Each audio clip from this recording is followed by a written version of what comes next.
కృష్ణా జిల్లాలోని చెల్లపల్లి పోలీస్ స్టేషన్లో భారీ పేలుడు సంభవించింది. ఈ ప్రమాదంలో ఒక ఎస్ఐ సహా 4 పోలీస్ సిబ్బందికి తీవ్రంగా గాయాలయ్యాయి.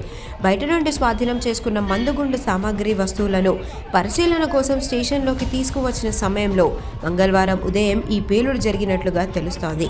గాయపడిన వారిలో ఎస్ఐతో పాటు పోలీస్ వాహన డ్రైవర్, 2 కానిస్టేబుళ్లు కూడా ఉన్నారు. గాయపడిన పోలీసులను వెంటనే స్థానిక ఆసుపత్రికి తరలించి చికిత్స అందిస్తున్నారు. ఈ పేలుడు ధాటికి పోలీస్ స్టేషన్ ఆవరణ అంతా దద్దరిల్లింది.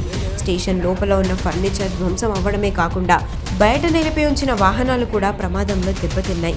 చుట్టుపక్కల కొంత దూరం వరకు భారీ శబ్దంతో పేలుడు సంభవించడంతో స్థానికులు సైతం పోలీస్ స్టేషన్కు చేరుకొని సహాయక చర్యల్లో పాల్గొన్నారు.